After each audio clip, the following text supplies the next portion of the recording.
All right, good evening, everyone here live with us in the auditorium, but also good evening to everyone watching on Facebook Live.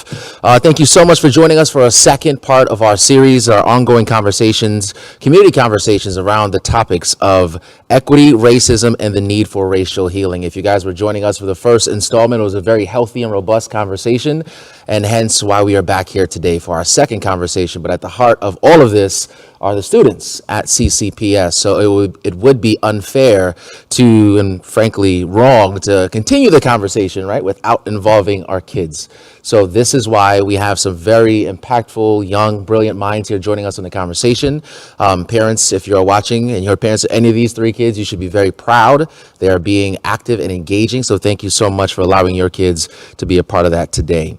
We are also joined by a couple of school administrators that have volunteered their time to participate in this conversation and also share their thoughts and what they are doing at their respective schools just to make sure that they are supporting their students, but also their staff members as well, equipping them with the tools necessary to make adjustments and have these conversations pass right here, but more importantly, back in school when we eventually get there. They are a representation of the work that is currently happening at some of the schools, including James River and Thomas Dale. That's where the students are from here today, and they have shared their opinions, and they are wanting to be here today. So without further ado, I do want to introduce who is joining us this evening. We're going to start with Lauren Diggs. She's the Dean of Students at Elizabeth Davis Middle School. Chris Jones, the principal at Thomas Dale High School. Amanda Volker, the principal at James River High School. Jody Seitz, the principal at Reams Road Elementary. Julian Duke, a student at Thomas Dale High School. Elena Lofton, a student as well at Thomas Dale. And last but certainly not least, Kamisa Michelle. She's a student at James River High. All right, let's jump right into the questions, and just to kind of set the table for everyone here. So each question is pretty much pointed at or directed at one person, but if you guys have anything to add to help contextualize that idea or form your own thoughts, please feel free, jump right in. That's kind of why we're here, to share and have conversation. So we're going to start with Lauren. So this first question says, recently there has been much needed discussion regarding equality and equity, particularly in schools. And there needs to be a shift from a passive conversation into a actively equitable conversation to be inclusive and even anti-racist. In your opinion, how is this activated and what does that look like at CCPS? Thank you. I would say first we need to do some research. Reading is very key to understanding where it's coming from, and to be able to engage in conversations that are meaningful and impactful.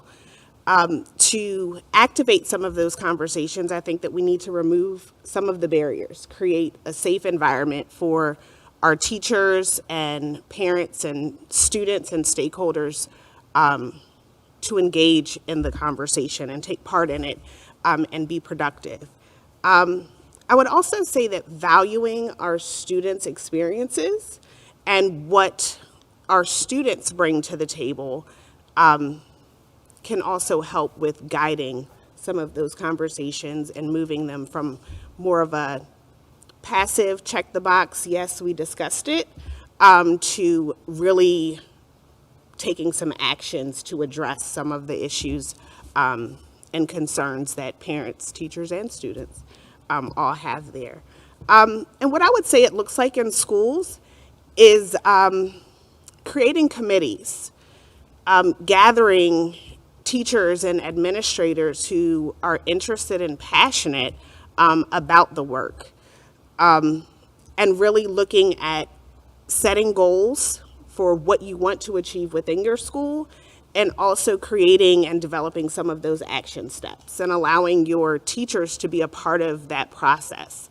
And I would say, I guess that's about it.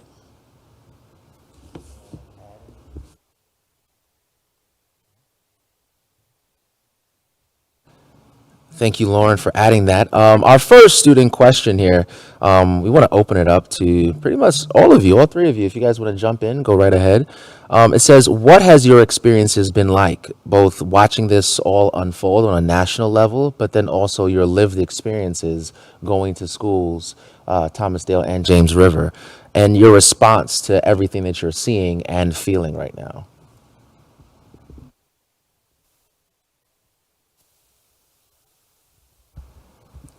I would say that that's a very good question because what you see when you're a person of color and you see all of this unfold, you really, when you're young, like we are, you kind of look at it and you say, well, why are we just now doing things?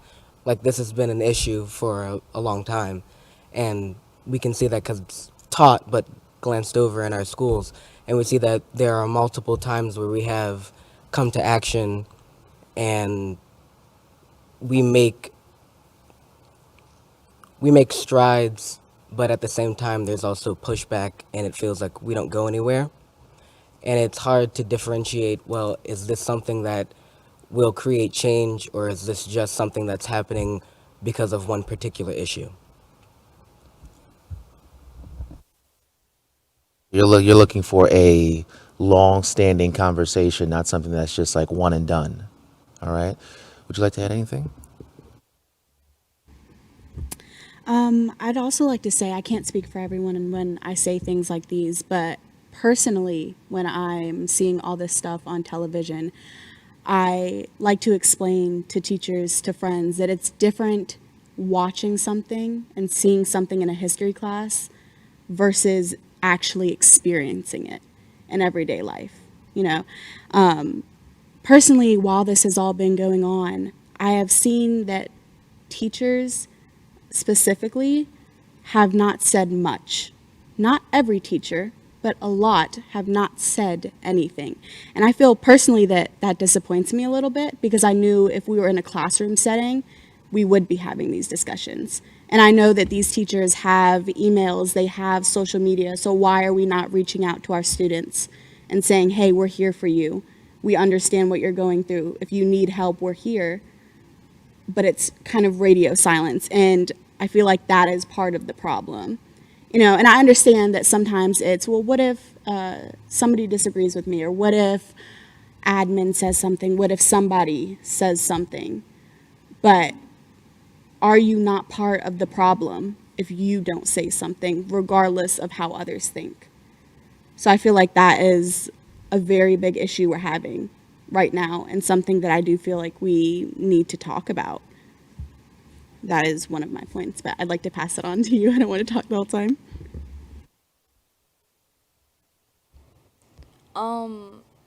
For me, I would guess my experience watching all of this unfold is that I've kind of been, I don't know, it's like you kind of see people's like true colors, I guess, in a way. And just like watching all of this unfold, you see that some certain people are not speaking about it, but other people are like actively like giving links out to help and just actively talking about it, which I love to see. And I don't know, you can just see that some people are really supportive and they're looking for change, and other people, they just they're just like letting it pass over. They just think like it's a phase or something. So, yeah. If I could add on to the question, Yeah. another thing I have noticed is that personally, I don't feel important to those in charge. After George Floyd, after the whole Breonna Taylor thing, it kept happening. You know, we have these protests, we have these places we're talking about this, but nothing is happening, which is very disappointing. I feel like we are not important to the people that are higher up. I feel like this to the system we are insignificant. You know, to these politicians we are not people. We are just pawns in their game that they're just in it for the money because nothing's changing. And I feel like that's something that we don't talk about because we have this whole belief that, America's great, America's so good, but then when we have problems, nothing is getting spoken about it. We're not holding the people in charge accountable for the actions that we're making. And I just feel like that's something that we should be doing.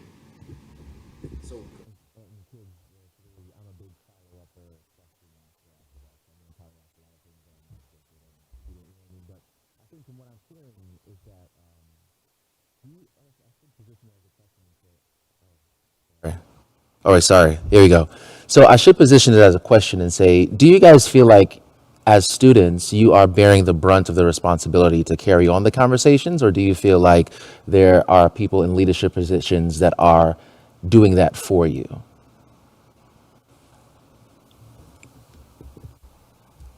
I would say, as someone, a person of color, I would have to bear that burden and make sure that people are still talking, because how am I going to see change if I'm not the one constantly bringing it up?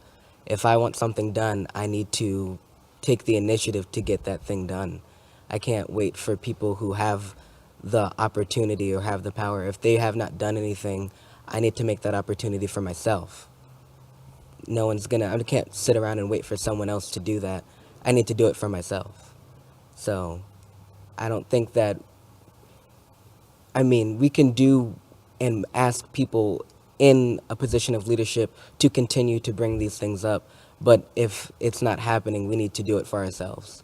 That's my personal feeling and opinion on that.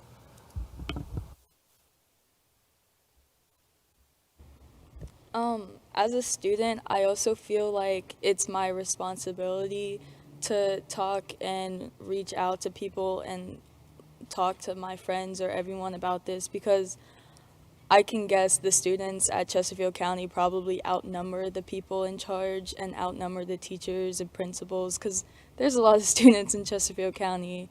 And I just feel like if we have more numbers speaking out, that there's going to be more of a chance to have a change. But don't get me wrong, like also like the people in charge should speak out, because me as a student, like I've been like taught to like listen to what people in charge say. So if they're talking about something important and I want to listen, I will listen. I feel like that a lot of the times students are speaking about things, but people in charge are not. And the reasoning when they come out with these things is that it makes them uncomfortable, that it's not the right time to talk about this. But when is it the right time to talk about racism? When is it the right time to talk about things that make you uncomfortable? It should make you uncomfortable. Racism is not a good topic. It's not gonna make you comfortable. When you talk about racism, you're not gonna be comfortable. So the excuse when we have all these people in charge saying that it makes them uncomfortable is not valid, because it's not supposed to make you comfortable. And I feel like that's disappointing in itself, is that your reasoning behind not having these conversations is that it makes you uncomfortable. Can I piggyback Yeah, on that? go right Thank you. ahead. Yeah. No, I appreciate really being able to listen from the student's perspective, and it's, as a white man, it's not easy to hear, and as a leader, your principal, it's not easy to hear these things that we're silent, or we're not doing our part, and being able to really understand that, and for Julian, and to your point, it's a heavy lift for all of us. It shouldn't be one person bearing the burden, or student body bearing the burden. It's on all of us to lift heavy. And I think what makes us uncomfortable, and I don't want to say us, and what made me uncomfortable, and it's past tense now because I've moved past it, is, of course, there's the fear of ruffling feathers. And of course, there is the fear of getting it wrong, or saying something that would upset someone on either side of the viewpoint. I think what it was for me that I had to overcome was the language to use, the vocabulary, and being able to really articulate what was in my heart in a way that could communicate mind to mind. And so that took really some introspection for me to be able to say, all right, listen, you feel this way. What are the right words to use? The video that I posted on my personal Twitter account, that went through a couple of iterations of edits because I wanted to make sure I had the right words to convey exactly what it is that I wanted to say, to be able to come on social media and talk about my white privilege, to be able to come on social media and say that my implicit bias is getting in the way of my relationships with black students, for me to be able to say I do not understand the world through a black man's eyes, but to be able to do so, I have to check my bias and be able to listen so that I can learn. And so if there's a message that I can convey on the micro level of anti-racism, anti-racism at the micro level is becoming a better human to other humans, is that reflect on your experiences and recognize where your bias is and enter into it to do the right work, not to worry about being right. And so I'm with you. We are afraid. We, as educators, as leaders, as white people, are afraid for the wrong reasons. We need to be afraid for the right reasons, because the work of anti-racism is hard work, and it's going to take all of us and not just one person or one group of individuals to shoulder the burden. It's on all of us. So I appreciated that follow-up. I appreciated the first question, but I think it's a way to enter into, we're not going to get it right, but we're here to get it right, not be right.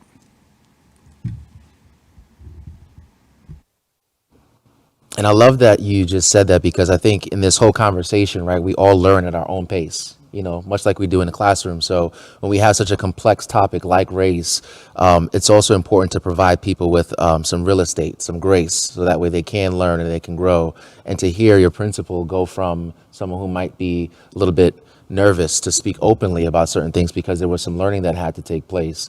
And then to see that he's done that, I think that also deserves a certain amount of credit, because now you have someone that is actively participating openly, to where we are now having a conversation on Facebook Live. So in that in itself is proof that there is work to be done, but the work is happening, and it's going in the right direction. So hats off to you, Chris. And now we also have some more leaders here on the panel. So I want to jump right into Amanda and Jody. This question says, your students are coming back to you from having experienced not only the isolation and concerns of the pandemic, but also events with the subjects of race and racism at the forefront. So as building leaders at your respective schools, what can schools, families, and communities do to help our students navigate all of this as they try to return to school? Because it's a lot.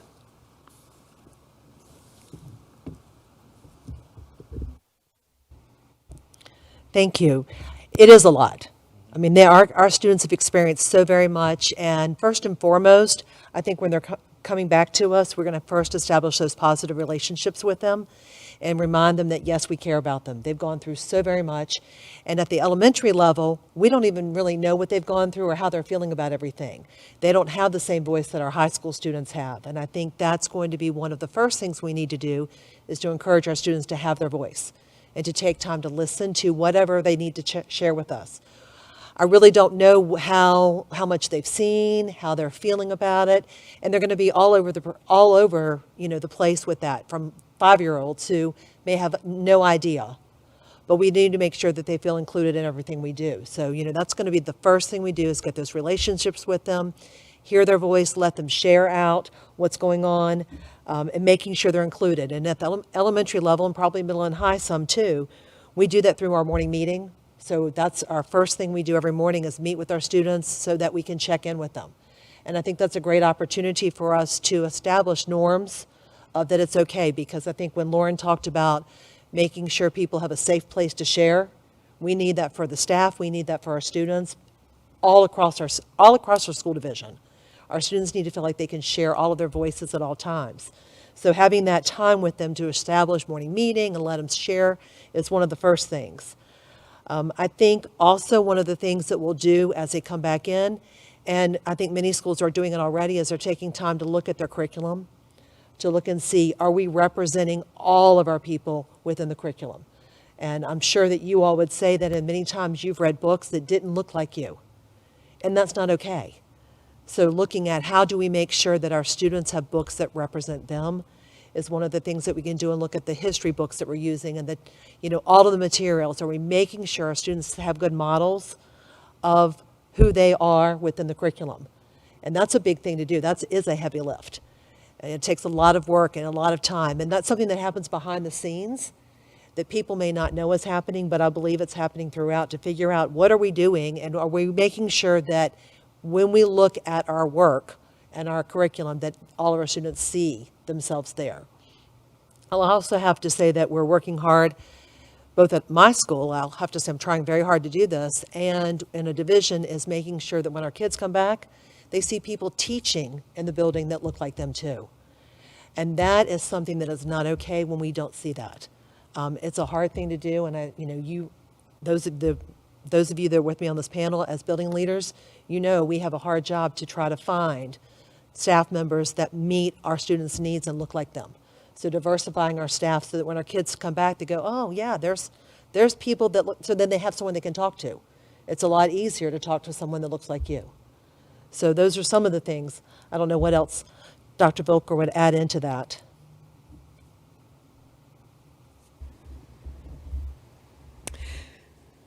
My microphone works. So I'm going to answer the question by going back to the one that we were just talking about, and give you a little bit of a frame for where we are specifically at James River, because that's what I can speak to best. I happen to be the new principal at James River, and although I had spent quite a few years there as an administrator a few years ago, being the new principal at a school, at a high school, and having the responsibility of leading through this pandemic, through this cultural shift that we are experiencing right now, and being the new principal, I really got to a point where I felt like all eyes were on me. And I'm going to look right at you, because a lot of what you said I really identify with. The community doesn't know me. They've not met me face to face. I've never met the kids. I've never even met most of the staff face to face. And so the first thing that I was asked to do as the new principal was speak what I truthfully believe about race and the school board's adoption of their proposal condemning racism. I spent days on that letter, much like you did, Chris. I spent days on that letter trying to figure out what could I say as a 50-year-old white woman that would convey exactly what I need my kids to know, my staff to know, and my parents to know about me in leading forward. So two things happened. I wrote that letter and I let it go. And I sent it into the universe, and I said, I've wondered what you think your principal thinks about equity and about race. And does it matter what I think? And it absolutely matters what I think. Because when you come to school and your parents send you to school, they are putting their trust in me that I am going to care for you, I'm going to educate you, and I'm going to keep you safe. And so in the 20 plus years I've been an educator, I've treated every child as they are my own. And in doing that, you will get the best, because I want the best for my children. So when that happened and I let it go, the response that I got, I never met this friend before, she reached out to me right away and said, you know what, I'm your girl. Whatever you need, I got your back. And I said, in just a little bit of time. Then Black at CCPS on Instagram came out. And someone let me know that a James River student had posted their thoughts. Again, kids don't know me. I responded to that post and I said, I'm your new principal and I'm listening. Tell me your story. DM me, or email me. Next morning, I had over a dozen emails from students. I started getting messages from parents. It has become who we are right now as administrators because it's so important to answer the question about what we're doing to prepare. We're preparing now. We're leaning in now, and we're not backing up. I am preparing my teachers because I know we're all anxious about what's next. We're all feeling fatigued. We're all feeling overwhelmed. And with so many reasons. Unemployment, illness, race, feeling safe, your health. The best thing that we can do, what I'm doing, is preparing our teachers. So when you do come back and you do have that question, you do have a textbook that you've read that doesn't represent you fully, and you do ask that question, that we'll have staff ready with an answer. We've partnered with Virginia Center for Inclusive Communities. I get that wrong every time. Did I get it right? VCIC? Yes, got it right. We've partnered with them. We've said, you know what? We don't have all the answers. We're going to dig in deep. We're on this for the long haul.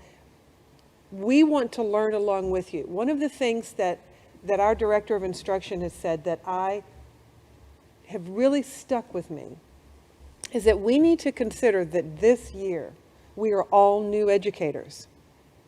Even if you are a master teacher, this is the first year you are going to be teaching students in a COVID pandemic environment. This is the first year we are teaching this way. So we're all new at this. So what a great opportunity to say, do over, clean slate, let's lean in, accept the fact that we're going to be uncomfortable, accept the fact that we're not going to agree, but if we speak our truth and we dig in together, we're in it for the long haul. So that's how we're rolling. And again, I love how Kamisa reached out, right? You know, how good did that feel to you to see your new principal engage like that and give you an opportunity to latch on and grab hold? And now you guys are sitting next to each other, right? So I think it's so good to listen, right? And talk.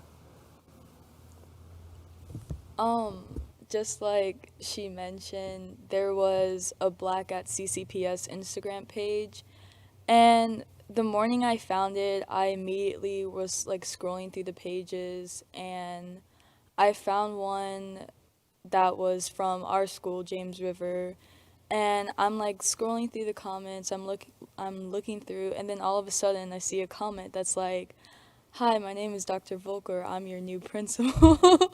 And she said, like, feel free to reach out to me. I am listening. And so I did. I emailed her, and I basically, like, wanted to say, like, hi, like, I'm Kamisa. I'm going to be a senior at James River, and I'm interested in what you're going to be doing to make this change. And that's what I did, and now we're sitting next to each other, and I couldn't be happier.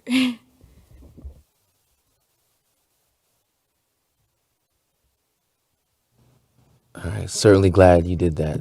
Truly, that's amazing to see that come together. And now we're talking about like Black at CCPS, the Instagram page, right? If someone's at home, you're not familiar with it, these pages basically started popping up at various school districts, not just here at Chesterfield, pretty much everywhere. And these it pretty much created an opportunity for students to share their personal experiences. And I think that's a good segue to our next question because, again, we're here because of the students. So this question, I want to leave it open to you guys. If you're comfortable, you can answer it. If not, we're not pressuring you guys to do so. And this really just says, what does it mean to be Black or brown in CCPS? And do you feel like race impacts your day-to-day experiences in school?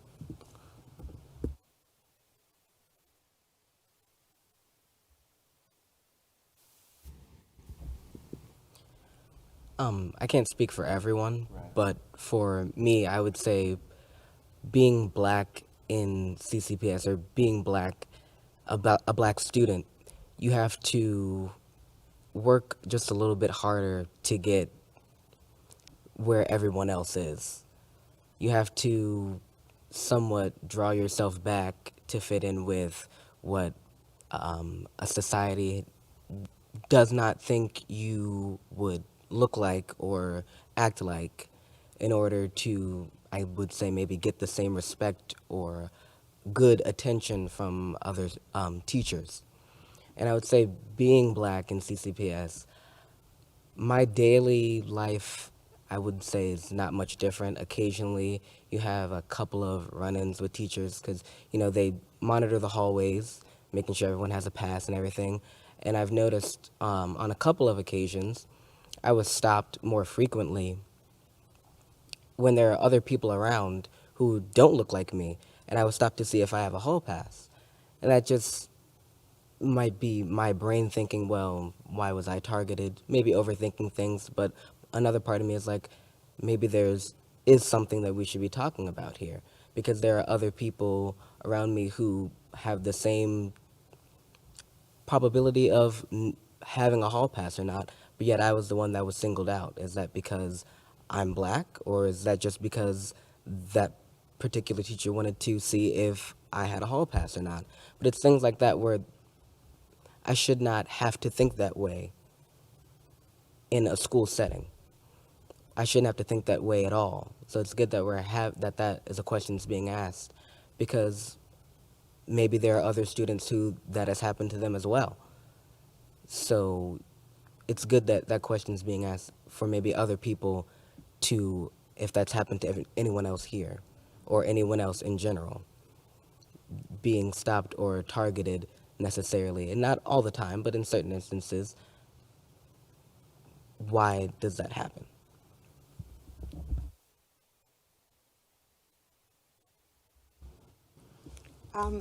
I'd like to speak, not as leadership, but as a product of CCPS. I attended Chesterfield County Public Schools from kindergarten all the way through 12th grade. So I can relate to what Julian was saying is whether it's from someone who's not of the same race or background as you, or if it's from your black peers, sometimes you're forced to code switch to adapt to the environment that you're currently in. And placing children, and I can say even when I was in school, I was placed in a position where sometimes I wasn't black enough for my black friends, and I wasn't white enough to fit in with, my white friends or the majority of my peers in my classroom. So being black in a predominantly Caucasian district, well, when I was a student in CCPS, it was a different experience. And I had to learn to navigate that and learn to actually code switch. So speaking, or, being articulate when you speak, it's perceived to be, oh, you're trying to be, one of them, and you're not down with us or, relating to us. So it's definitely a balancing act. And I think that school should be a place where children should be able to be themselves and not have to change the way they speak in order to be respected by their teachers or adults. Be able to use their dialect or their slang and still be understood. And I think that also ties into creating equitable learning environments for students that are culturally inclusive. Being able to relate and say, oh, I know what you're saying. I feel you. I get you. You don't have to change up or overthink what you're going to say before you say it, or walk on a certain side of the hallway so I don't ask you a question. So I appreciate Julian's comment. And if I could add on a bit to that, when we're talking about how we speak, we need to think about how we speak to our students. Because when I'm in classrooms, I find that the way we speak to our Black students, to our students of color, versus how we speak to our white students are different. But you wouldn't realize it unless you're looking for it, unless you're paying attention for it. I realized that when we are speaking to our students of color, that we use more slang. We use words that aren't proper, that aren't, we're not articulating ourselves. But when we're speaking to white students, we are. Why are we speaking to our students differently? Because of race. That shouldn't be a thing. We should speak to our students in the same manner, no matter what, race they are or what gender they are. And I find as a biracial student, I am half Black and half Hispanic, so I cannot speak for every person of color out there. But I find that when sorry, I'm trying to find a way to say this. When I have a group of friends, normally my group of friends are people of color. And I find that sometimes my teachers will pull me aside and say, why are you friends with them? Let's find a better group of friends. Why are we friends with them? Why is that a question? And it makes me angry because I have a great group of friends and they're so supportive and they're amazing. And you're asking me why I'm friends with them and that I should find new friends just because of the color of their skin. Because I find that when I'm hanging out with my white friends, I don't get said anything. Nothing gets said to me about that. But when I'm hanging out with my Black friends, they're loud, or, it's that stereotype of being ghetto, of being obnoxious, which is so demeaning. And that is it makes me so angry because as a student, I know that those kids care for these teachers. And to see those teachers not care back makes me mad. You have these kids willing to do a lot for you, but you're not willing to do a lot for them. And that shouldn't be the case. You should be wanting to do well for your children. You should be wanting to do better for your kids. And it affects the way I learn, because now not only do I see you as having some sort of bias against people of color, that's all I'm thinking about when I'm in class. When you're teaching, all I'm thinking about is, wow, I can't believe what she said a couple of weeks ago. It's still in my mind, and now it's blocking the way of me learning because it's all I can think about. But that's something I wanted to add on because I completely relate to that.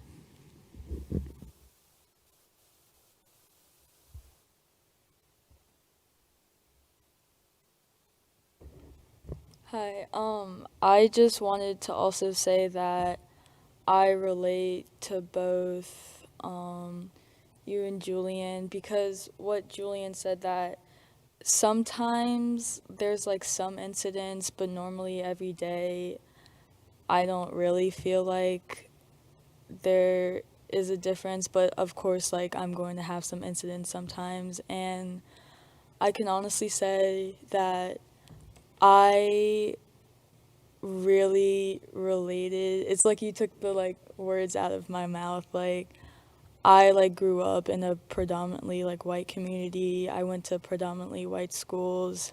I was the kid who was too white for Black friends, but too Black for white friends. So I kind of had to find a middle ground somewhere. And honestly, to this day, it's still hard, I guess. But I just wanted to say that I related to what you guys are talking about.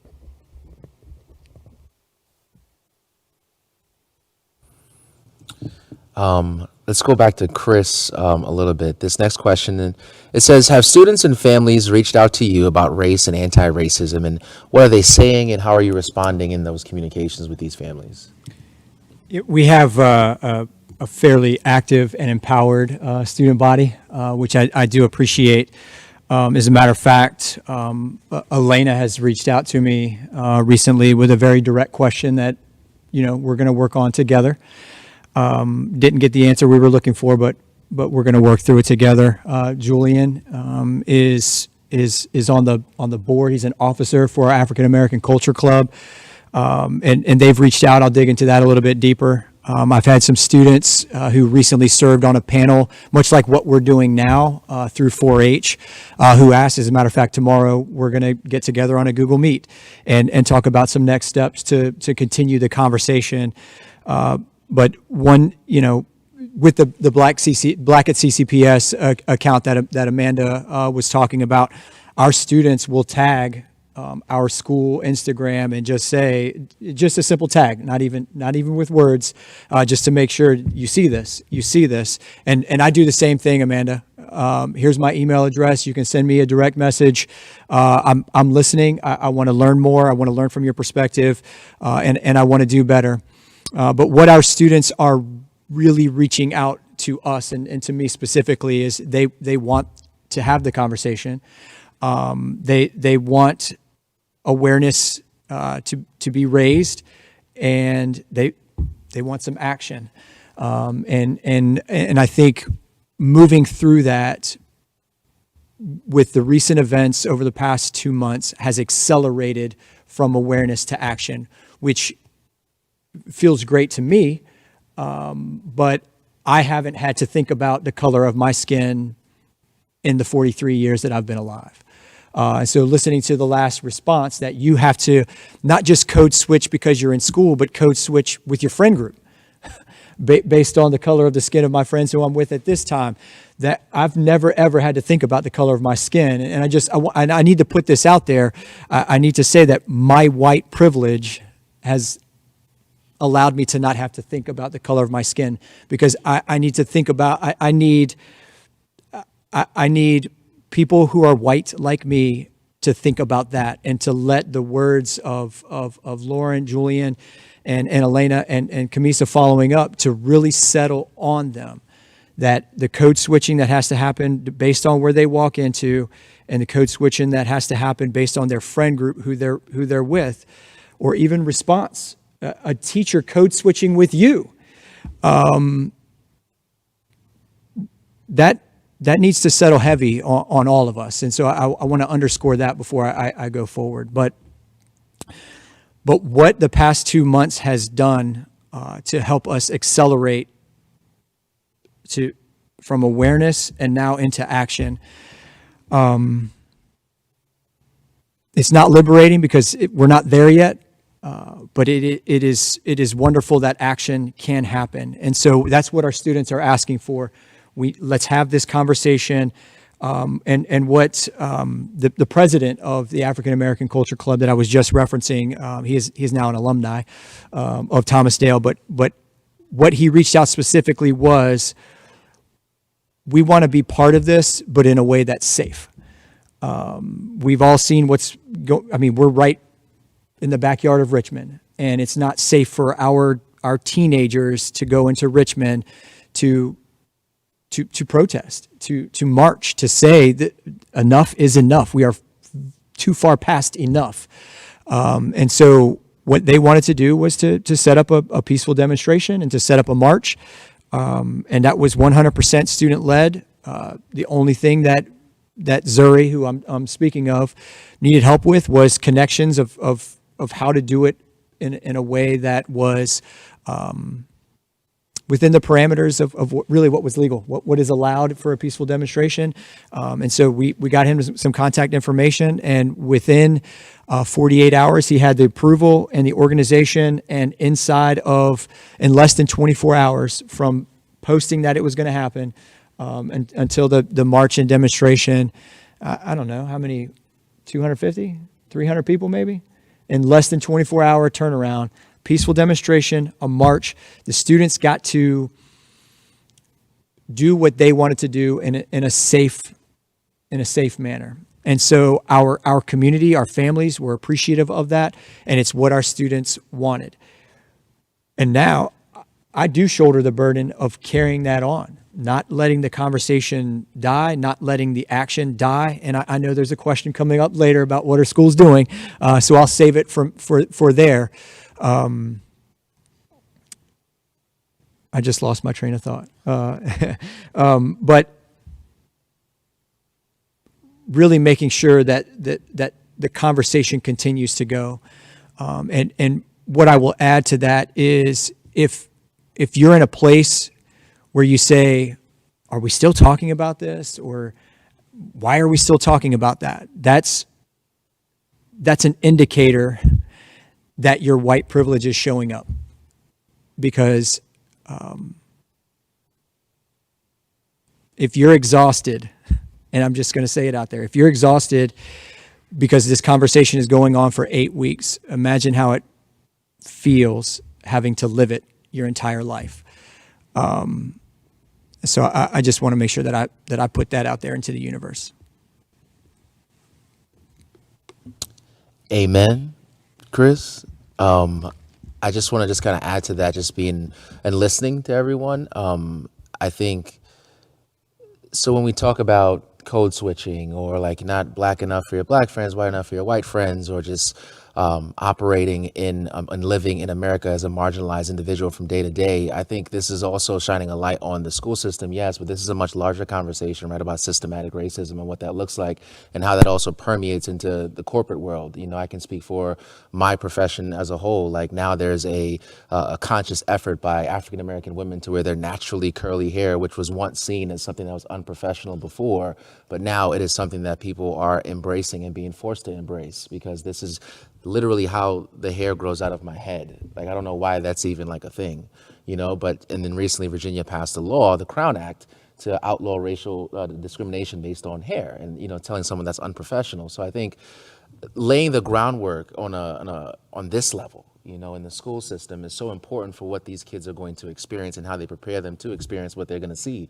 as they move forward. So this is you have a great task, right? This is a massive task you guys are taking on, but it is great to see that you guys are having this conversation, and I'm looking forward to the tangible changes that are going to be coming this school year and the school years to come, because it's one that I think you see the individuals here with these young kids and you see the passion that they have. And once you pair that with the adults that are willing to say that, you know, hey, you know what, I have some blind spots, you know, and we all have blind spots, and there's nothing wrong with having a blind spot, but it is something wrong with not taking action and changing it. So hats off to all of you. And I do want to just go back to the students one more time. Let's talk about your friends. You guys were talking about your friends. Listen, I know I've been out of high school for a while, but I know high school can be a very interesting place, right? As you try to figure out who your friend groups are. You know, one week you might be friends with this person, next week you're not friends, and you're trying to figure it all out. So when we talk about your friend groups, how comfortable are you talking to your various friends about this very topic? Do you feel good about it? Are you uncomfortable? And if the conversation doesn't go, I guess, your way, like how do you adjust? How does that impact your friendship moving forward? For me, in my experience, I can honestly say that I am 100% comfortable talking to my friends about everything that's happened, and especially with everything that's happened. I've even had some friends reach out to me and ask me how I'm doing or what's my viewpoint on this. And I've had just like probably people who I wouldn't say friends, but acquaintances, they've even like reached out to me and just want me to, I guess, explain my viewpoint, or kind of they want to know what I am going through being a black student with just like everything that's going on. And I've honestly, I did not know that they were going to reach out, but I'm really glad they did, because it just proves that more people just want to learn and more people want to support and more people are reaching out and they want to make a change. So, yeah.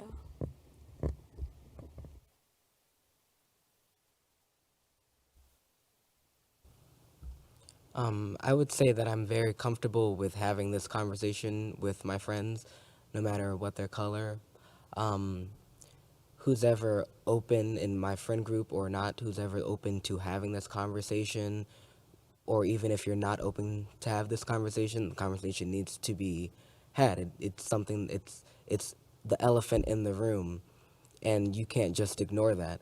And I've always been the person to bring this kind of thing up and make people uncomfortable. That's just who I am.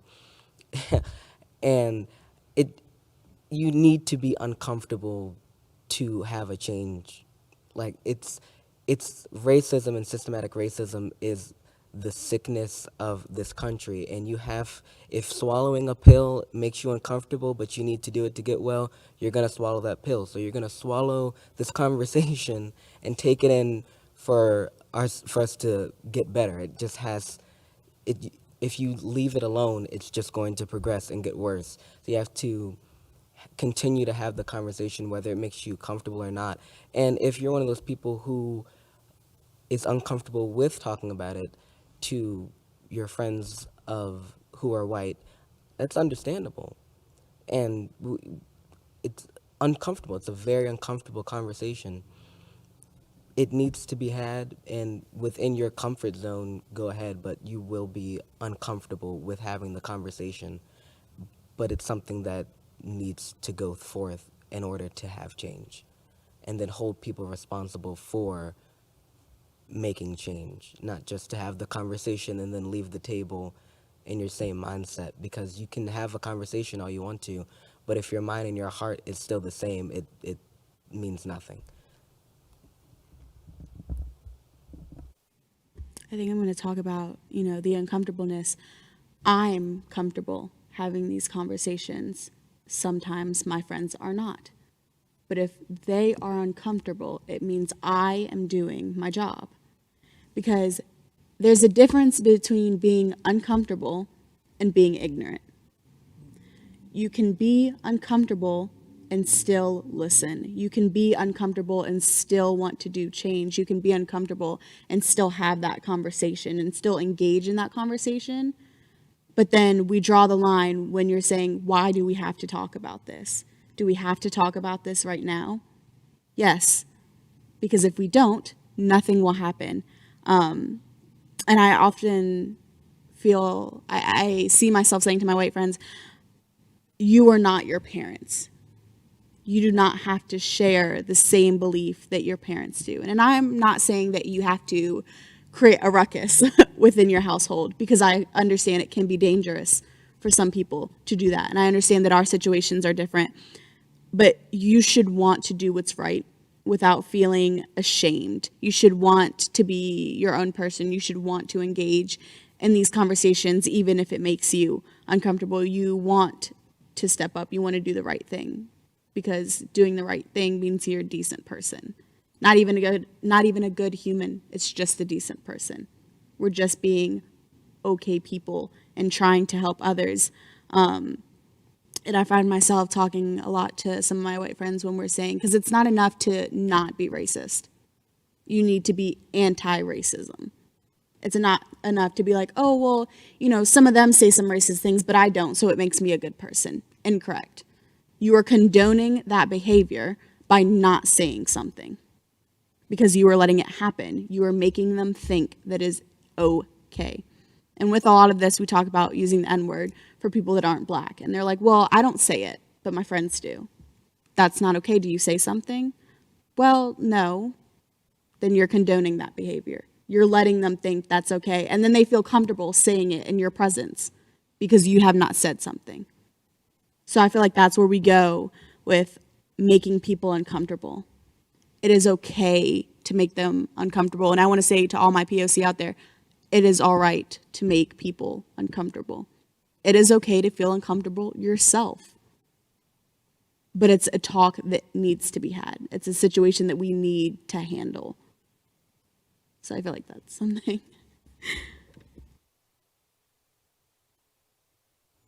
And I think the magnitude of this moment, right? I feel like this is one of those like generational shifts. You're not sure when an opportunity like this might come again. And it's so important that we seize the moment and really like maximize the potential of what it can be. We continue to hear our students saying, really providing great context to everything. But of course, we need our leaders as well to be a part of the conversation. So this next question is geared towards Jody and Lauren. And it says, what are you hearing from your staff members, your teachers about race and equity? And how have you been able to respond to their concerns?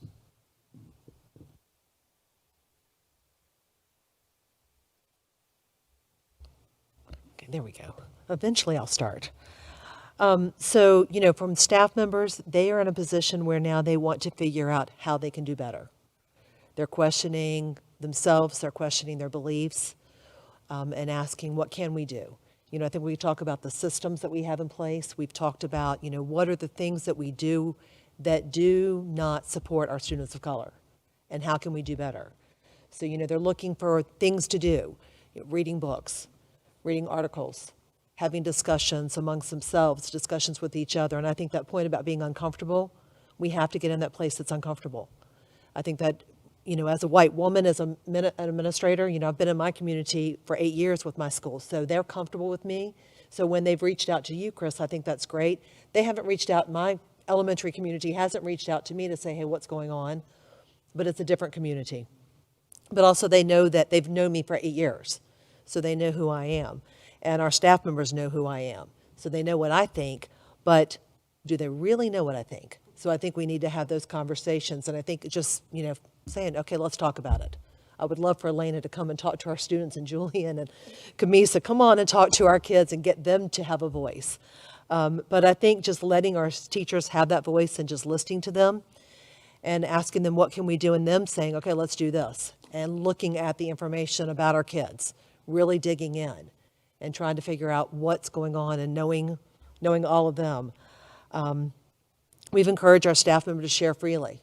We've encouraged them in groups to share their stories because they each have their own truth and they each come from a different place, and we may not understand their place. And when they share their story, then they realize their story is very different than someone else's story, and then they can do better. I think that's one of the things I love hearing them say, that we may have done it this way, but we don't have to do it that way anymore. We can do better now. So I think that's where, kind of where we are with listening to our staff and just figuring out what we can do to support all of our kids. I'm going to pass it over to Lauren, and then I may come back in.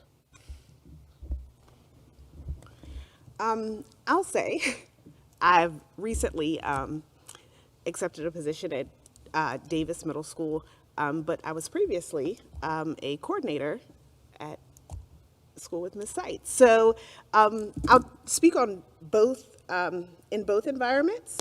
As far as teachers, for, I'd say the past 3 years, for about 3 years, I've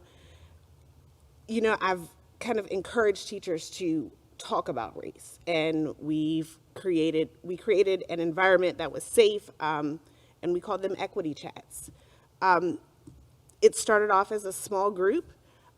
Many of the teachers were afraid to say the wrong thing, and even though it was led, by me, as a Black female, teachers were a little apprehensive about coming and engaging because they didn't want to say the wrong thing and they weren't sure what to ask. Like Elena shared earlier, like just being unsure, not really knowing. So we've kind of grown and moved at Reams, and so I think that many of the teachers are now, like Jody said, starting to share their stories, starting to become more engaged in the conversation and asking questions, and not just to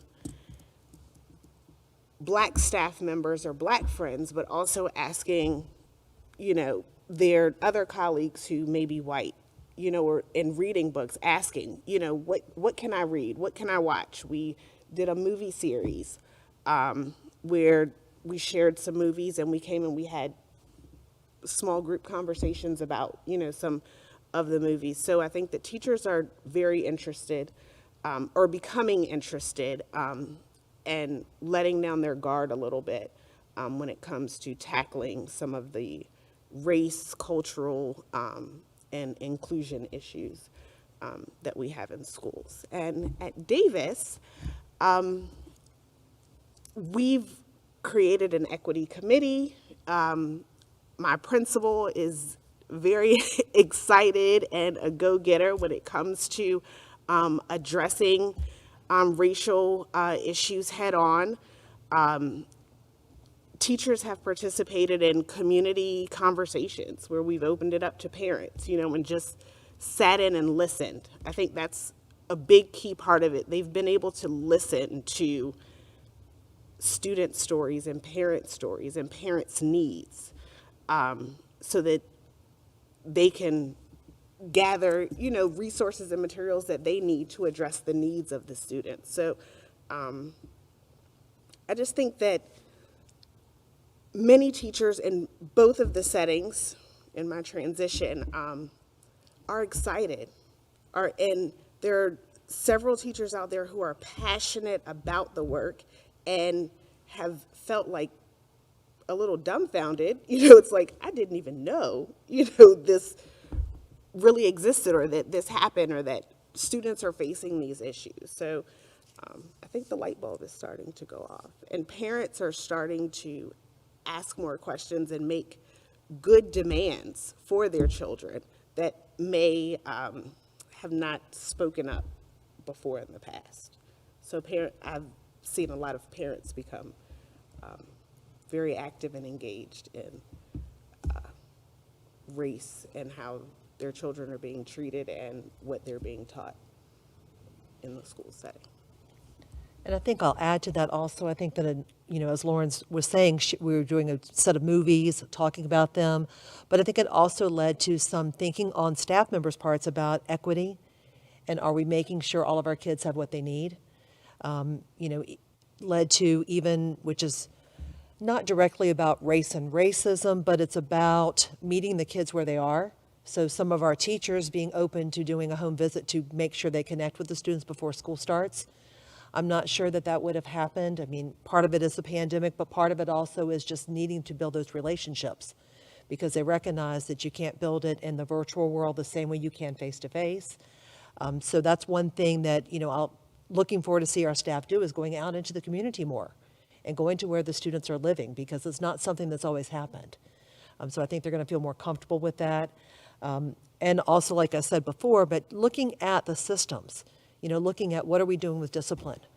Are we making sure that we are equitable, and that if a student has done something, are we thinking through what needs to happen with that student to support the student, and figuring out why what happened, and figure out why the child acted that way, rather than just saying, well, you did this is what happens.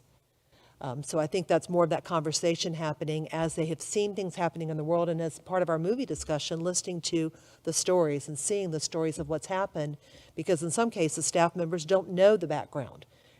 Many of them have not experienced what you've experienced, Julian, where, someone stopped you in the hallway and asked you for a hall pass when there were plenty of other children to ask that about. And so many staff members haven't experienced that. So they need to look at their white privilege and think about what's happening to our kids, and what's happening both in the school system and at home. So that's kind of one of the things that we're looking at, the systems part too.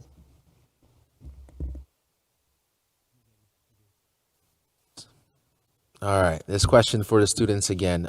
We are having conversation, and that's all good, but we want to turn this from like a passive conversation to tangible change. So when you guys head back to school, what are some of the things you guys would like to see from leadership, your teachers and staff members in the building?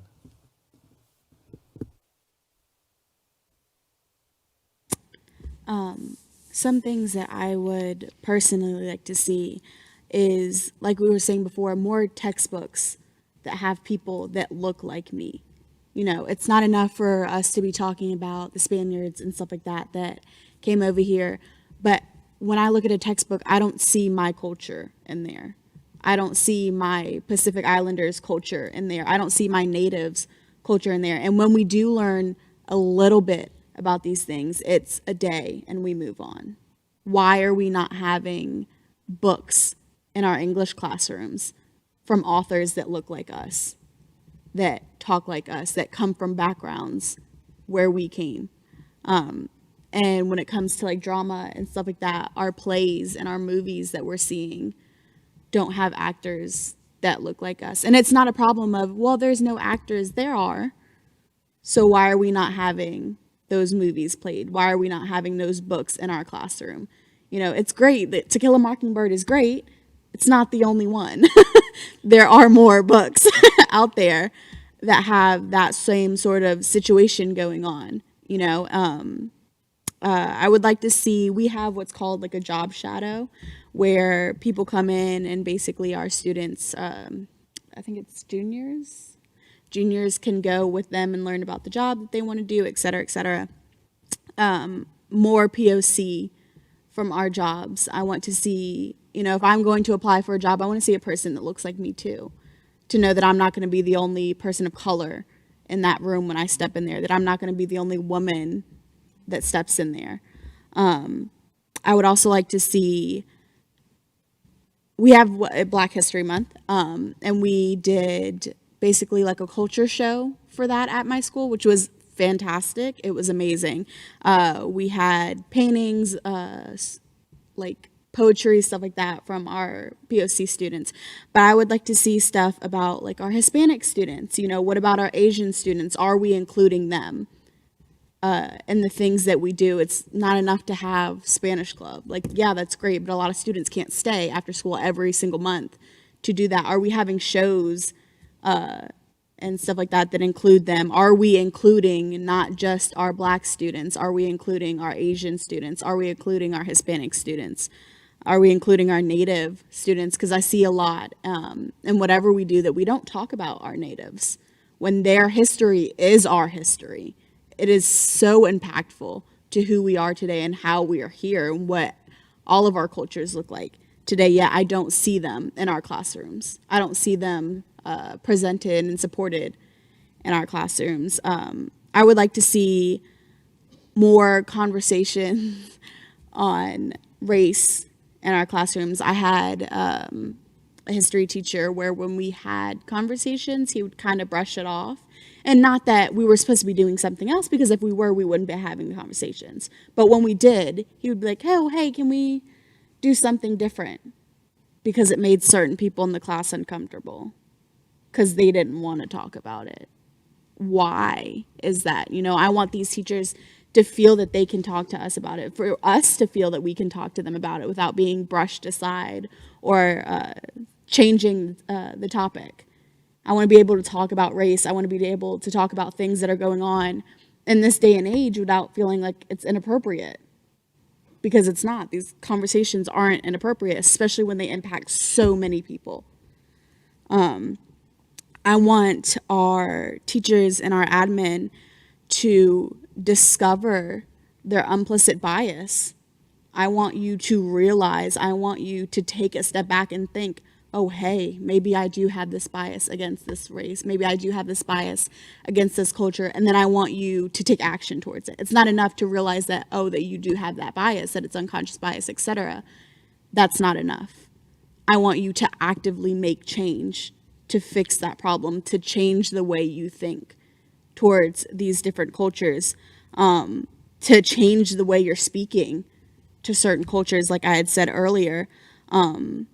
I'd also like to see our admin and our teachers take to the students in a different way. I do see that sometimes our Black students with do-rags on would get called more than the white students with hoods on when they're both not allowed. I'm not mad that you're calling them out. I'm mad that we're not having the same number of students called out. Why are we calling more Black students out for do-rags and we're calling white students out for hoods when they're both not allowed? I want our admin and teachers to stop talking the way they do to our POC. I often see, especially in our cafeteria, because we do have a fairly large cafeteria and that's where a lot of students gather before class time. I see that when Black students or Hispanic students or POC is in a group, they're hey, y'all need to go to class, y'all need to go away, y'all need to disperse.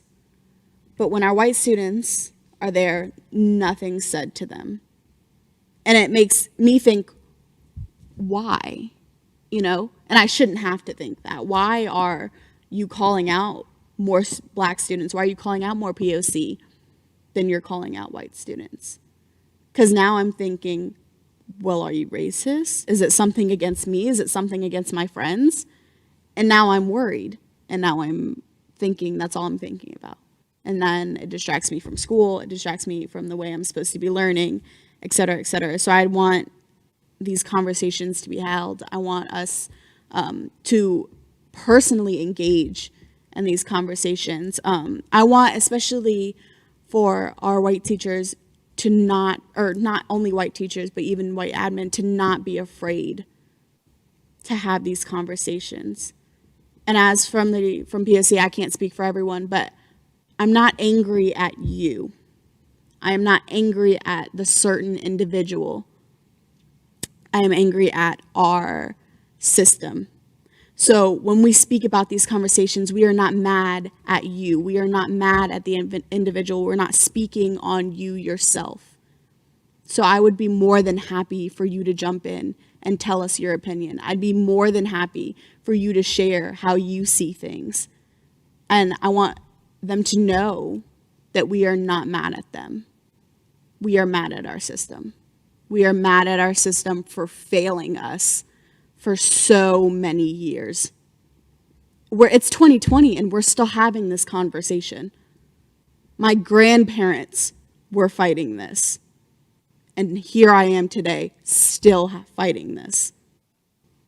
So I don't want them to be uncomfortable with these conversations. I want them to engage. I want you to talk about this because when you don't, I feel alone.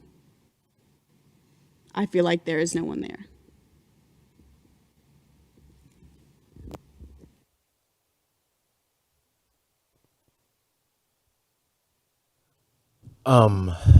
James Baldwin is one of my favorite authors, and he's no longer with us, but he had a saying that essentially said he was in his late 60s at this time, and he said something to the extent of, you had my grandmother's time, my grandfather's time, you had all of my time. How much more time do you want, right? This is something, to Elena's point, like this is something this is the original sin, right? And here we are still having this conversation. So again, when the situation like this is placed in front of us where it can literally be a generational shift, you got to seize the moment. But what I'm also hearing you say is the education piece of it, right? It's not that when you think about Black History Month, for example, it's 1 month, right? And it's something that is separate from our mainstream white American history, right? But in essence, this is history, period, right? It's not apart from, it's a part of. And that also speaks to our Native Americans and their history, Asian American culture. I think the students are essentially saying they want relevant, culturally relevant topics that are impacting them. Because I know for me personally, in my personal life, sometimes when I share stories and articles, some of my friends that are white, they completely oblivious to these things that I personally have learned just doing my own work, right? So the history and the education pieces are there. These kids are essentially just asking for it to come into the classroom, right? Is that what I'm hearing? Right. So that's good. Kamisa, did you have anything you want to add? You don't have to. I'm sorry. I just want to make sure I'm giving you an opportunity. I mean, I agree with both of you guys like 100%. And I mean, I think somewhere or something good that we can like start doing maybe is last year personally in my English class, my teacher would set aside some time it was once every 2 weeks. We had a class period where we just have a conversation, like an open conversation about current events, or the students got to pick the topic and we would have a like 30 to 45-minute discussion. And I can honestly say that I looked forward to that class period every single month that it came through because those were my favorite classes, just giving everyone a chance to speak what they know. And I've learned honestly so much about those conversations, and I'm really glad that my English teacher did that because it gave me and others a chance to learn something that they previously didn't know. And I would also like to say, like Elena said, like more, I guess, like textbooks and make it more normal to learn about POCs, I guess, because I know sometimes when I see on the news that a famous person of color has passed away, I see my family members are like sharing about this, but I'm over here sitting like, I've never learned about this person. I have no idea who they were. Like, I'm pretty sure a famous congressman, John Lewis, I John Lewis, think, yep. passed away recently, and I can honestly say I've never heard that name before it was on the news. And I kind of felt, I don't know, I guess I was kind of, I'm trying to, how I can say this. I don't know, I kind of just felt like, well, I didn't learn about him, but I feel like he was important, and I would have liked to gotten a chance to learn about him. So, yeah. Great man. Great man. And again, I'm not that old, but a lot of the education and the learning that I did personally for myself to learn about someone like John Lewis, it happened on my own time. You know, when I went to college, I took an ethnic studies class my freshman year, and it changed my life. You know, and that's when I started reading books and started really seeking knowledge. And it's there. There's no shortage of knowledge and history and people that are doing the work. But he is someone you should definitely read up on. So we'll get you some information on that. Let's get back to Chris and Amanda here really quickly. We got about 2 or 3 more questions before we wrap things up here for the night. We do want to get back to our leaders as we get ready to talk about building administrators, and they lead during this work in the schools. How does it fit with the work being carried out in the school division? So could you share what you are doing as building administrators to lead, and how does that being carried out in your schools? Yeah, so first of all, I think it's important that we lean in, and we lean in hard. Thanks, Elena. You just gave me a whole task list of things that I need to do. But what's really good is being able to listen and being able to engage in the conversation, and to think of where the school division is heading in terms of making equity and social justice on the forefront, not just an extra thing. It is the thing. So what I can speak to specifically at Thomas Dale, last year we started leaning into the conversation. So we had some bias-based belief conversations, conversations about how color blindness, deficit thinking, and what we called poverty disciplining were what they were and how they showed up, and the detrimental effects, and really uncovering our implicit bias, like what Elena was talking about. We had the conversation about implicit bias. We've got more work to do. As a full faculty, we took the Harvard Implicit Association test, if you've heard of that, and really leaning into that conversation. Going into this year, we know that we're going to have to lead with empathy, because our students are going to come back, as they should, empowered, especially our students of color. They're going to come back empowered. And what I want to happen and what I foresee happening is when microaggressions or ideas of racism, or when Black students are asked for their past more often, or do-rags are called out more often than, or when groups of students with color are asked to disperse, I need you to call it out for what it is. And I feel like our students are going to come back empowered to call it out, and we have to be ready for that conversation. And I think the only way to lean into that is through empathy. We as adults, and even our student body, we have to be equipped and ready to have the conversation. We have to be ready to not say, this is about me, and you're angry and you're mad at me. It is a system at large, and it is about reaching a further understanding. We're leaning into our cultural competence. So we have a Culture by Design team at Thomas Dale that was started 2 years ago. A new part of that going into it is going to be cultural competence. We're having our own internal Thomas Dale conversations, much like this, candid conversations about race. We're starting with staff, and we're going to be bringing students in and family members in. We felt that we needed to start with our faculty and staff so that we're ready to enter into that conversation. Part of that group's responsibility is to develop professional development opportunities to build our cultural competence muscle. And another part of that group is going to be responsible for recruiting and keeping our professionals of color. Because I think Jody started this earlier when she said our faculty needs to look like our students and especially demographically speaking. And so if our students can't see themselves in school, and we've touched on both sides of it, their teachers need to look like them, so our student demographics and our faculty demographics need to match. And in the curriculum, our students need to see themselves. So already this summer, our teachers are working through and really doing an audit, an internal audit on instructional materials. I know that that's also happening on the systemic level in Chesterfield, but we're looking at the libraries that are in the classrooms, making sure that a student of color can read a book by an author of color as well. We're going to take a hard look systemically at the system-wide at our discipline, particularly in two areas.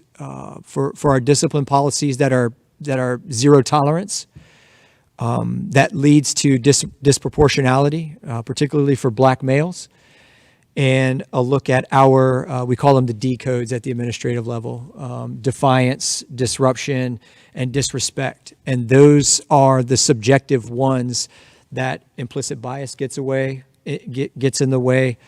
And really being able to look at the micro level, how can we understand our bias, lead in with empathy, and to better understand that person's position, so that we're not misinterpreting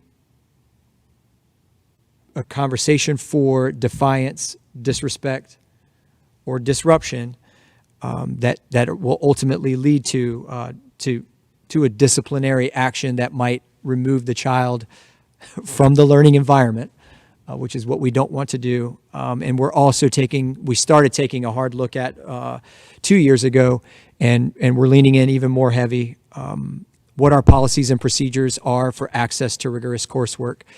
Because if you go into our AP dual enrollment and honors classes, it's disproportionate.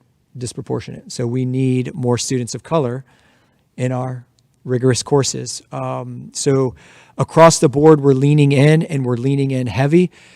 We need to lean in heavier, because there's a tremendous sense of urgency right now.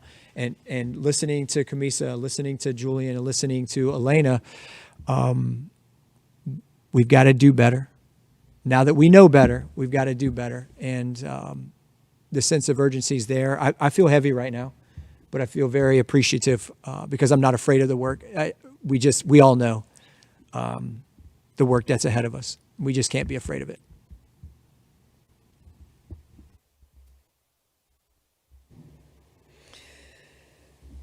So I'm going to go back to what I said at the very beginning, where I said, I'm going to treat every child as if they're my own. And if I do that, I am one mama bear. I always have been. I'm very competitive. I want to win. I want the best for my kids. In saying that, that means I need the best for my teachers. And so, being new to James River this time around, I say this time around because, as I said, I've been there before, I really wanted to bring unity with, we are in it, as you've said, leaning in for the long haul. I didn't want a 1 year and done. I didn't want to, this year it's about equity. This year it's about race. Next year it'll be something else. If we go back to the basic premise of we all deserve the best. You deserve the best, regardless of who you are, where you come from, what you look like, where you've been. When you enter James River High School, you deserve the best educational experience, period. And so they were building last year, We Are JR. And I decided, you know what? To make this movement move forward, it needs to be we are all JR, every single one of us. And so we looked at it from, when I say we, there is no me, there is a we. What can we do for students long term? We're going to be experiencing the impacts of COVID for at least the next 5 years. We already have that as an obstacle we've got to overcome. So as a leader, with the motivation and the drive to know that servant leadership is how I lead, and my job is to remove barriers for teachers so that they can do their jobs for you. Right now, our biggest barrier is COVID and this pandemic and virtual learning and getting ready for your return. But that's not an excuse to back out of this. So we went to our school improvement plan. For you, that means why we come to school every day and what our target is. And again, I say, I'm competitive and I'm a mama bear. What are the 3 goals that we need to have for students that move us, that every student, every parent, every teacher can speak to? Number 1, every single student will have access and be successful in honors level courses, dual enrollment courses, AP courses, and that you'll have the support that you need to be successful. That starts in 8th grade when you're not even with us yet. What are we doing with our feeder patterns to get you ready once you come to James River? The second thing is that you're going to be successful and pass every end of course test. That means our students with exceptional disabilities. What happens to an exceptional education student that is also Black, that is also in high poverty, that could also be an ESOL student? How are we supporting every single one of those barriers to promote student success? And then lastly, our school improvement goal 3 is that you will come to school 95% of the time. That means you're going to miss less than 9 days of school. Well, then you know what? If I'm going to make sure that you come to school and only miss a few days, I've got to give you something worth coming to school for, which means you're engaged, your teachers are welcoming, you feel loved, you feel supported. So like Chris says, we're leaning in and we're leaning in hard. It's not going to be solved in the first 6 months of school, which is why we did partner with the Virginia Center for Inclusive Communities, because we know, and what I know about James River teachers, you give them a task, they want a credible source, they want to dig in and do the research and come up with their own ideas. It's organic. We look at to make sure that you are seen, heard, and that your voice is respected in all ways. We've got to start with, what does a cycle of prejudice look like? And what does that have to do with making sure that you have access to AP honors and dual enrollment courses? It has everything to do with prejudice. We have to remove barriers for you. And so I would ask you that we're patient with each other, that we listen to each other, that we forgive when we're trying, because we have a long road ahead, but we are determined.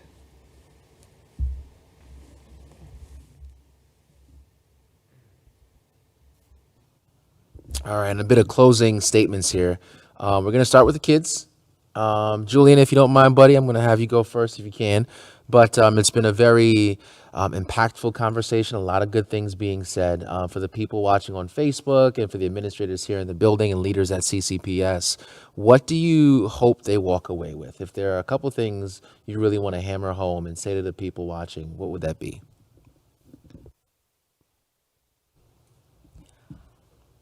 Something that I would say that everyone should take from this is there's so much that needs to be done, but this right here, what we're doing, is what you can see that we are doing something. We have a lot more that needs to be done, but this here, we're getting there. It's gonna be a long road, and it's gonna be a lot of bumps, but we are making the strides to make things better with these kind of conversations, and we need to continue to have these conversations. We need to continue to be uncomfortable and get to a place where it is comfortable to have these conversations and look at ourselves in the mirror and say, what am I doing wrong and how can I fix that? And for the teachers, I would just want to ask that prepare yourselves for students to ask questions, especially like history teachers, because I know I've made a lot of history teachers uncomfortable in my time asking, Black History Month is a month, and within this month, we cram it into a week. Why is that? And it's better to start this when they're younger with representation with teachers, representation with what they're learning, and that goes for all all races, because if we say that America is the melting pot, why am I not seeing what I came here for? Why am I not seeing my people being represented and being represented truly? So be prepared for the tough conversations and the tough questions, and for the students, be okay to know that they're not going to have all the answers and that they're not going to always be comfortable with this. So, I think first and foremost, we are all human. At the end of the day, we all bleed red. We all have the same organs. At the end of the day, we are all human, which means we will mess up. We will not understand some things. We will not be the same as everyone else. We are not, we are all different shapes trying to fit in one shape, like squares, when that's not possible. We cannot all fit into that same mold because we were not made from the same mold. We are all different. So in saying that, like teachers, admin, we understand that you all are human. We get it. You make mistakes. You're not always perfect, because neither are we. We make mistakes. We are not always perfect. And another thing to my admin and my teachers out there, some questions, I want to leave them with is, are we seeing, understanding, and addressing the ways that the world treats you and your students? Are we opening up our classrooms? Are we opening up our schools to this discussion? Are we opening up opportunities to learn and thrive in our classrooms without feeling shut down, without feeling excluded? I'm asking, like, is this action moving students closer to educational opportunities, or is it moving them farther away? We must ask ourselves who gets access to certain opportunities and who doesn't, and why. Why are they not getting that access? I want teachers to know that we get it. You're not always going to want to answer our questions. We understand that. But say that. I want our students, I want our teachers, I want our admin, I want y'all to be truthful with us. Say that we can have this conversation, just not right now. Tell us that. Tell us that we're having problems getting POC to be admin, to be teachers, hiring them, because all I see is walking down the classroom, nobody looks like me. None of my teachers look like me. But I'd be more understanding if you all let me know that we're having a hard time. And then I'm like, oh, okay, I get it. I want our teachers and I want our admin to be truthful with us. I want you all to not be afraid to share opinions, even when they differ from mine, because at the end of the day, we're human.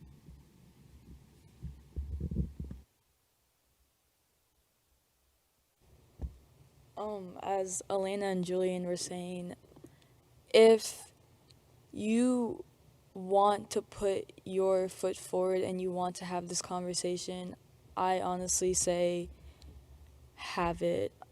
It's okay to ask questions. It's okay if you don't understand. We are here to help you understand. If you ask questions, we are here to give them answers. And I just lastly want to say that all I want from my teachers and my friends, and the number one thing I want, is to know that they support me, I guess. It would honestly, I could have asked for nothing more. I just want to know that my teachers support me and just that they believe in me. And if they have questions, they can ask me. That's fine. I just want to know that my teachers are here for me.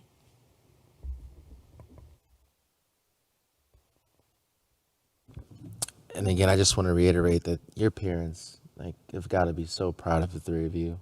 You guys have been so inspiring to sit here and listen and to look at you guys and to know that you are the future. It is humbling to be in your presence because you are here at a table with a lot of adults and you guys are holding your weight and you are speaking truth to power and you're speaking truthfully and unapologetically and authentically, and that is something that we are all super appreciative of. So your parents have got to be so proud. You're raising some amazing kids. Last question here this evening. This for the administrators. What do you want to share with students and families who do or have experienced racism in your school, and what should they do? And how do we reconstruct this atmosphere, right? How do we move forward with our families and our kids, our teachers, our staff? How do you guys move us forward?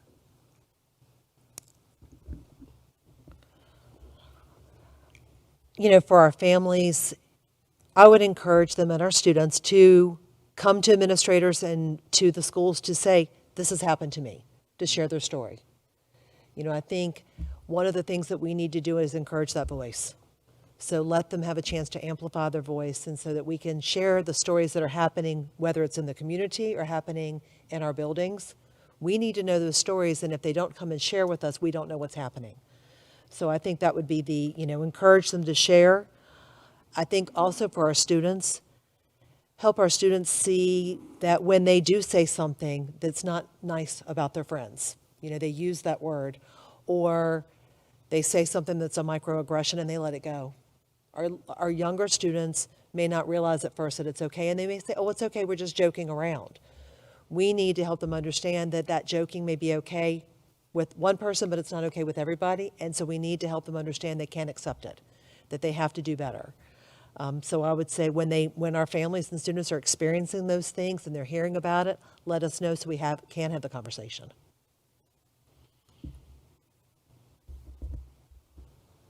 I'll just add that first, I'm thankful.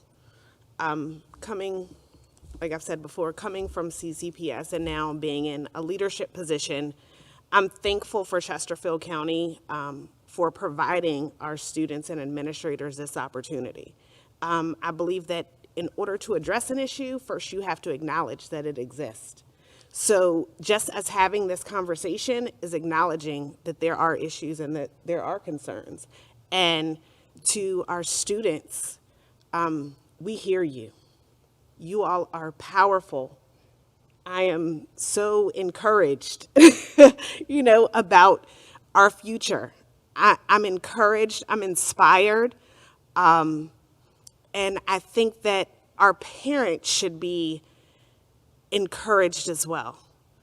That you have leadership at the division level and also school-based leadership who are vested in your children and vested in making a change and are willing to acknowledge that we have areas to grow. But also I want to invite you, parents, into this narrative. We need you. We need your support. I was raised to believe always it takes a village to raise a child. It's not just left up to our schools to teach, our history and teach us about ourselves as people of color and Black individuals, but also parents, we have to, play a part in that. And so we encourage you to share your story, share your voice, list your demands, bring them to us. Let us sort through them. Let's work collaboratively together so that we can address the issues and really make some true, meaningful change. Like I've heard a lot of the students say, make that meaningful change. So I'm encouraged and thankful.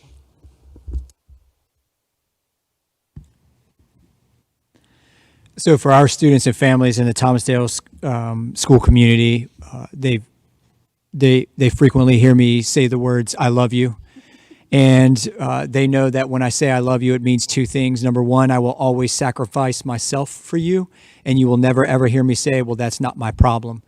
And we have a big problem that we're going to work to fix. And so for our students and our families, what I want you to hear me say is there's a lot of work ahead of us.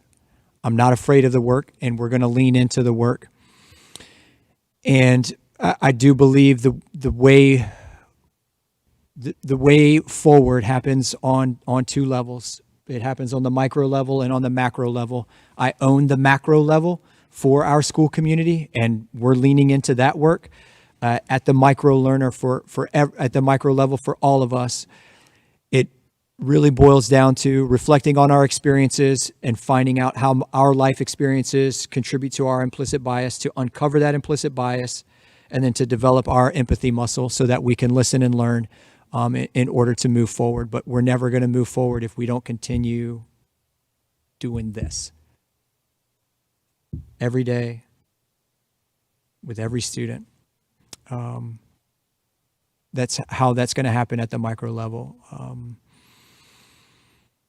It's a lot of work, but we're not afraid, and we're going to lean in. So I don't really want to sound cheeky or like a brown noser when I say this. I want to thank our superintendent, and I want to thank the school board for two reasons. They are empowering leaders. They are empowering administrators by condemning systemic racism, by saying no more. Because it's like when you look at us as the adults to see how we're behaving, we're looking to them to say, what do you want us to do? Will you support us if we move forward, right? So the fact that right out of the gate, both entities said, no more. That empowers leaders to say, I can go now. I can go big. I can go rogue. I can do what's right for kids, right? So without, I'm saying thank you to both of them. The next thing I want to say is I want to thank our parents. I want to thank every single person who took a risk in reaching out to me, you included. Because as hard as it was for me to say, hey, I'm your new principal and here's what I think about racism, they reached back and they said, thank you. Here's all that's happened to me. Here's what's happened to my student.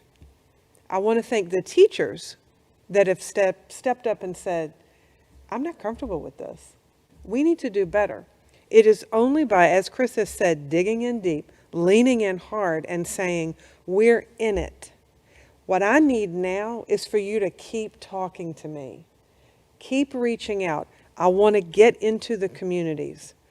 We have to be creative thanks to our pandemic, but I want to get in and I want to see how I can be of service, because this truly is servant leadership. That's what a principal is. That's what we should be. We should be here to remove barriers so you are successful. This is a barrier we have to remove. And we need parents, we need our county, which we have, and we need to lean on each other.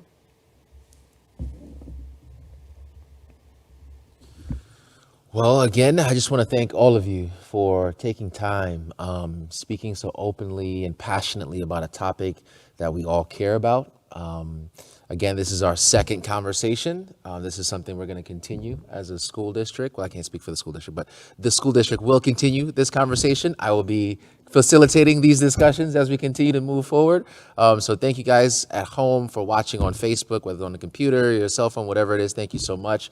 Thank all of you for taking your time once again. And I'm excited. I think everyone here should be excited. I think everyone watching at home should be excited because I have a good feeling that some good things are going to come out of CCPS. So thank you again. Have a great night and be kind to each other, right?